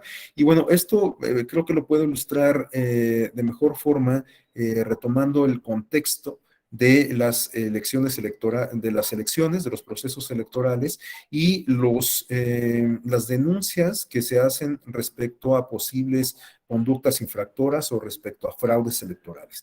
Ustedes no me dejarán mentir cuando digo que en cada elección suelen circular justamente videos de malas prácticas electorales, ¿no? De gente que porta una playera de campaña de un partido o candidato determinado y que está entregando tarjetas de prepago o dinero en efectivo a ciertas personas, ¿no? Bueno, el video existe, o sea, de eso no tenemos duda, el video existe, circula, pero justamente la ausencia de contexto tiene importantes repercusiones, porque en muchas ocasiones ustedes seguramente han escuchado que dicen, bueno, ¿cómo es posible que el Tribunal Electoral, el INE, el OPLE, el Tribunal del Estado haya dejado pasar estas infracciones? ¿Cómo es posible que hayan reconocido el triunfo de determinado partido o determinado candidato si los videos están ahí? Bueno, los videos están allí, pero en particular hay que tomar en consideración el contexto, ¿no? De hecho, el Tribunal Electoral ha sido muy enfático al señalar que estas pruebas técnicas que constituyen los videos o las fotografías tienen que acreditar 3 condiciones elementales que se refieren a modo, tiempo y lugar, ¿no? Es decir, dónde se tomó el video, quiénes eran las personas que participaron, cuál era el contexto que envolvía esa circunstancia, en qué momento, qué sé yo, ¿no? Y esto resulta clave, de verdad que resulta clave, porque en muchas ocasiones resulta que el video que se está circulando alentando este discurso del fraude en la elección para la gubernatura de Guanajuato, por ejemplo, que recién tuvo lugar. Bueno, resulta que ese video que está alentando ese discurso incendiario, pues ni siquiera corresponde a la elección que se está llevando a cabo, ¿no? Sino que responde a una elección previa o a 2 elecciones previas, o que ni siquiera corresponde al lugar, porque resulta que ya si uno se fija, la camiseta que lleva puesto la persona que lleva puesta la persona que está entregando el dinero, la tarjeta, pues lleva el nombre de un candidato que es de otro estado, ¿no? Entonces, esos aspectos que se tienen que tiene que acreditar justamente la autoridad electoral para dar por válida justamente la denuncia, decretar que en efecto está cometiendo una infracción en el contexto que se está denunciando, bueno, pues son los aspectos que los actores políticos tienen que hacer valer, ¿no? Y que pues nosotros también tenemos que de alguna forma desarrollar habilidades que nos permitan identificar esos elementos, ¿no? Pero justamente en época de la posverdad, bueno, pues lo que se activa con la circulación de ese video es el aspecto emocional. Entonces, bueno, pues claro, se están regalando dinero, están regalando tarjetas, ¿no? Pero no nos ponemos a reflexionar justamente en estos aspectos de detalle fino, de filigrana, que pues a lo mejor nos permitirían generarnos una opinión distinta respecto a ese elemento en específico que es el video o la imagen, ¿no? Entonces, bueno, el caso es que estas imágenes o videos pueden circular profusamente y generar justamente un efecto en la ciudadanía, en las personas que advierten estos contenidos, pero pues, no necesariamente quiere decir eso que el contenido del video pueda darse por válido o que pueda ser sancionado, ¿no? Y por otro lado, también la circulación de estos videos, pues a lo mejor pueden ameritar una respuesta desproporcionada de parte de las autoridades estatales, ¿no? Por ejemplo, en los casos que citábamos hace rato de este aparente uso de influencias de los funcionarios electorales, pues hasta donde yo recuerdo no ameritaron una investigación, sino que por la presión política, por la presión social, la decisión más fácil fue pues separar del cargo a estos funcionarios, ¿no? O que ellos mismos se hicieran a un lado. Entonces, bueno, pues a lo mejor había un contexto detrás, a lo mejor no era cierto que en realidad el secretario de Aguas, el director general de Aguas, hubiera utilizado un helicóptero oficial, a lo mejor era un helicóptero privado, y bueno, ahí hubiera sido objeto de discusión los recursos como para pagarlo, pero bueno, no hubiera sido el señalamiento respecto a la utilización de recursos públicos, ¿no? En fin, el caso es que en muchas ocasiones puede ser que la presión que se ejerce mediante la circulación de videos, mensajes, materiales en redes sociales, amerite una respuesta desproporcionada de parte de las autoridades electorales, ¿no? Y bueno, pues evidentemente este tipo de circunstancias, pues de lo que nos habla es de que puede estar ausente la objetividad, ¿no? Tanto de las personas encargadas de la toma de decisiones como de nosotros mismos como consumidores de ese contenido, ¿no?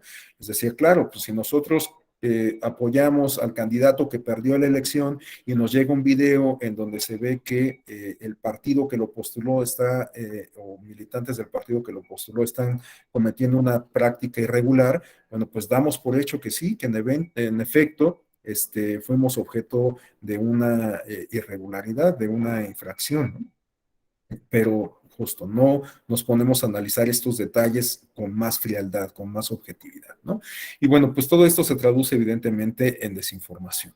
Y el siguiente aspecto respecto a los medios para alentar la organización, la participación social y política, etcétera, bueno, pues ya vimos que pueden tener algunos efectos positivos, como nos lo puso de manifestación la revolución egipcia, que logró el derrocamiento de un presidente que se había enquistado en el poder durante casi 3 décadas, ¿no?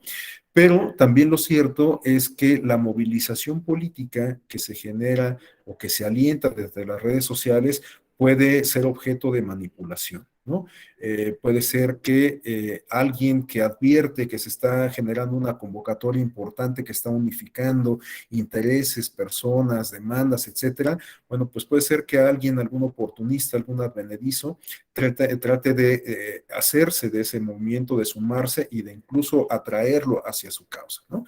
Pensemos, por ejemplo, en el caso de los partidos políticos, de un personaje político en particular, de algún empresario, de algún grupo delincuencial, qué sé yo, ¿no? Bueno, pues a través de las redes sociales también podemos ser objeto de manipulación, incluso sin darnos cuenta, ¿no? Participamos, nos involucramos de manera legítima, pero nos convertimos al mismo tiempo, sobre todo cuando no tenemos ciertas herramientas de interacción con la red y en la red, pues nos convertimos en carne de cañón, ¿no?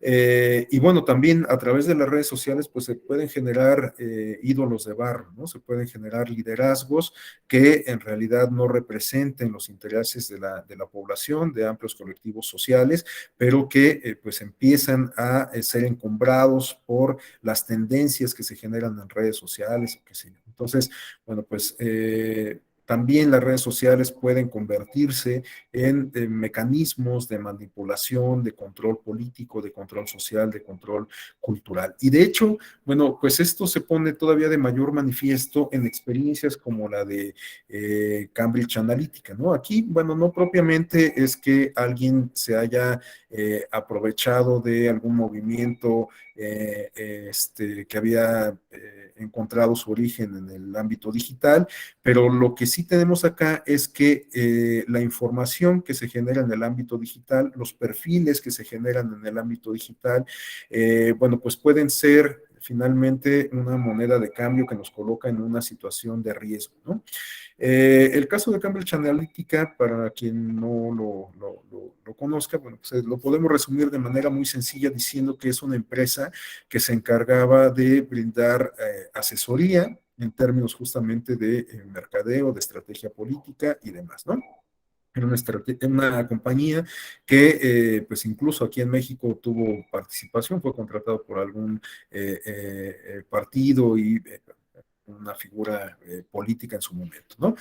Tenía mucha presencia en distintos países, pero se volvió tristemente célebre, en particular por dos eventos que cobraron mucha relevancia alrededor del mundo. Estamos hablando del Brexit en el Reino Unido, que implicó la salida de esta nación de la Comunidad Europea, y la elección presidencial en donde ganó la titularidad del Poder Ejecutivo en la Unión Americana Donald Trump, ¿no? Bueno, ¿y por qué estos dos eventos resultaron tan comentados y tan polémicos, tan graves, al grado de que pues finalmente la empresa terminó por declararse en quiebra y desaparecer? Bueno, pues porque estos dos eventos aparentemente dieron cuenta de cómo esta empresa en particular había utilizado la información personal de distintos usuarios de Facebook y con fines electorales o con fines políticos, para el caso del Brexit, ¿no? Bueno, ¿cómo funcionó esta campaña? Bueno, pues básicamente la información que nosotros brindamos a Facebook de distinta forma, permite construir a los algoritmos un perfil en específico de cada uno, de cada una de nosotros, y esos perfiles, pues por supuesto que son oro molido para quien busca hacernos llegar un determinado mensaje para que nosotros actuemos en consecuencia a partir de esa información que nos llega, ¿no?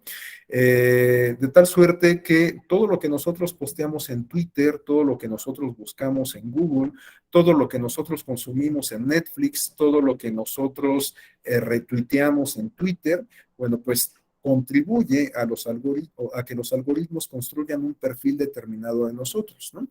Esto responde a la versión, o lo podríamos enmarcar a la versión 3.0 de Internet, que se conoce como red semántica, porque justamente a partir de la interacción que tenemos con la red y con otros usuarios en la red, los algoritmos, de alguna forma, por decirlo de manera muy coloquial, interpretan la información que nosotros estamos generando con esa interacción en y con la red, ¿no?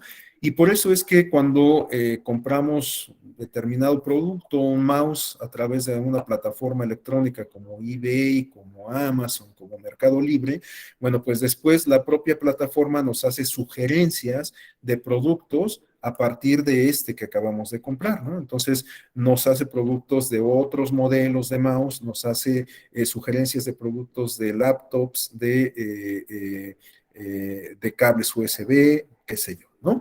Lo mismo ocurre cuando terminamos de ver una película en Netflix o en Amazon Prime. Bueno, pues a partir de ese contenido que consumimos, si es una película de gángsters, bueno, pues las demás sugerencias que nos va a arrojar la plataforma van a ser igualmente de gángsters, de películas de la misma época donde se desenvolvía la trama de esta que vimos previamente, películas protagonizadas por los mismos actores, por el mismo director. En fin, todos estos elementos derivan de ese ejercicio de interpretación que lo digo en términos muy, muy literales, aunque, bueno, pues habrá un lenguaje muy especializado como para decirlo, pero bueno, la red se encarga de hacer esa interpretación de la interacción que tenemos con ella y a partir de ello nos hace estas sugerencias. Esto en el entendido de facilitarnos justamente la interacción con la red, ¿no? Pero lo cierto es que a partir de eso, pues también vamos construyendo un perfil que puede ser utilizado con fines distintos a esta cuestión de facilitarnos la interacción con la red, como lo pone de manifiesto justamente el caso del Brexit y de la elección presidencial de Donald Trump.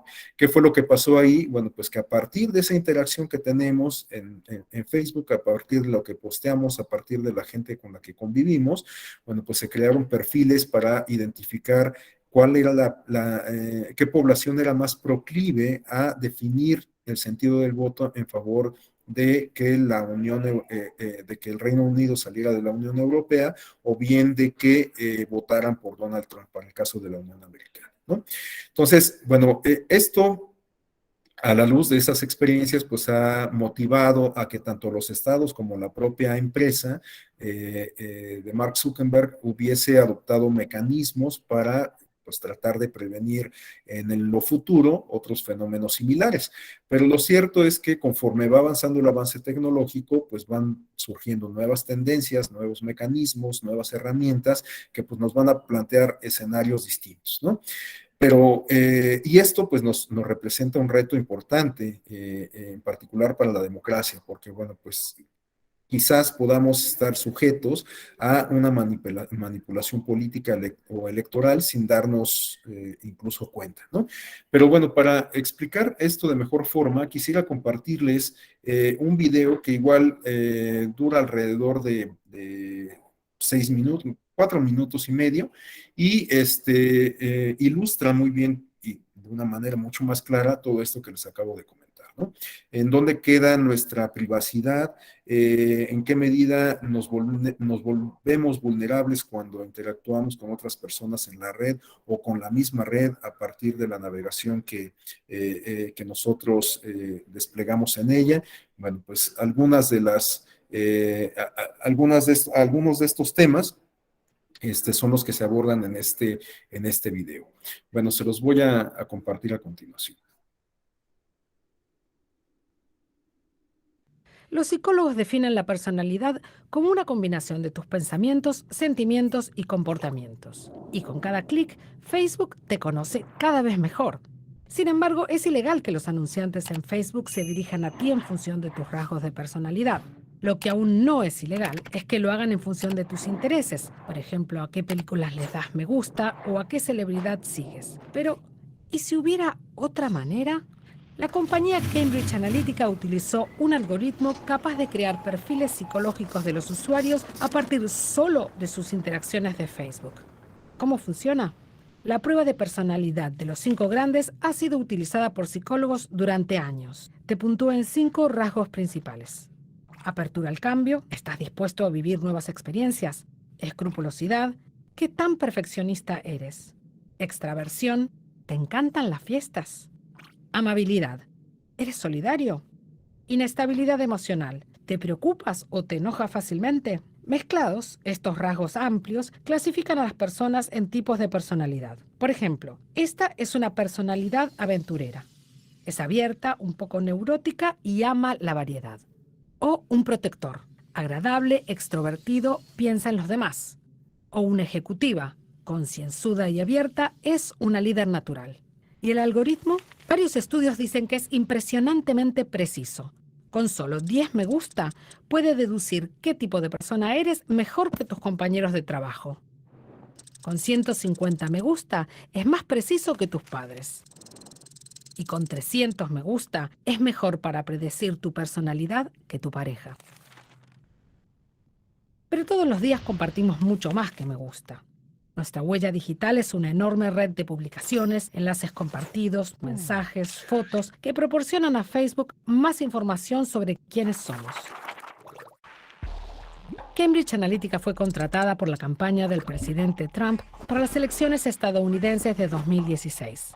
El ex jefe de la compañía, Alexander Nix, afirmó antes de las elecciones que predijo el puntaje de personalidad del modelo de los 5 grandes de cada adulto en Estados Unidos.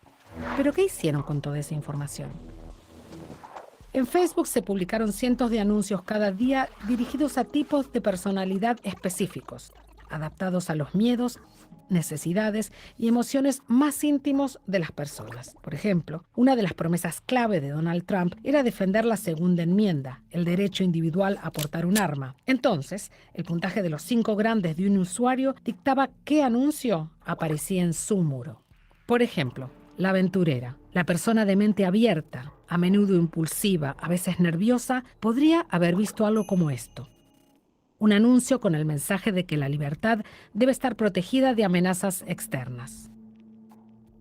O para el protector, el guardián, un anuncio como este, que sugiere que las armas son esenciales para cuidar a los demás.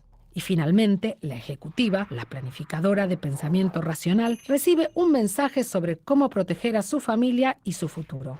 ¿Pero puede el Big Data ganar una elección? Cambridge Analytica afirma que sí. Dice que fueron sus datos e investigaciones los que le dieron al presidente Trump el margen ganador. Pero eso es casi imposible de probar.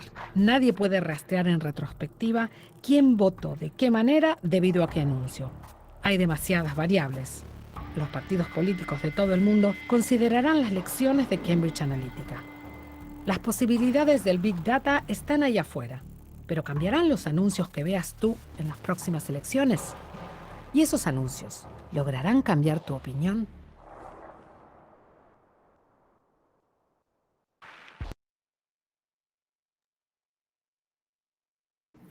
Bueno, entonces el uso de las redes sociales pues nos coloca también en una situación de vulnerabilidad o eventualmente nos podría colocar en una situación de vulnerabilidad y hacernos sujetos de manipulación política. Bueno, hasta aquí dejaría yo la exposición, prácticamente nos hemos consumido todo el tiempo del módulo, pero en estos 5 minutos que nos quedan, si alguien desea hacer alguna intervención, plantearnos alguna inquietud, algún comentario, pues es perfectamente bienvenido.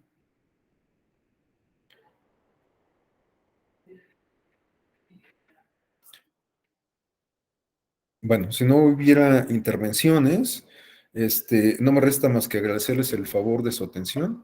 ¿Sí alguien abrió el micrófono? Ah, no. Bueno, pues únicamente les agradezco mucho su atención. Yo tengo la oportunidad de estar de nuevo cuenta con ustedes la próxima semana, si no me equivoco, el viernes. Vamos a revisar algunas cuestiones relacionadas con educación cívica y también con las necesidades que nos plantea justamente esto que estamos revisando, este contexto, la era de la información, en términos de comunicación, de educación cívica, pero trasladados justamente al ámbito digital. Es decir, qué tipo de educación requerimos para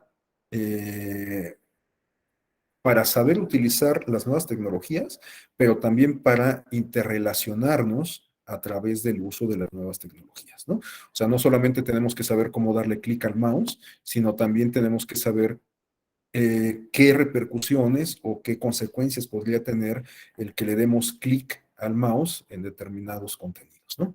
En fin, sobre eso vamos a volver entonces la próxima semana.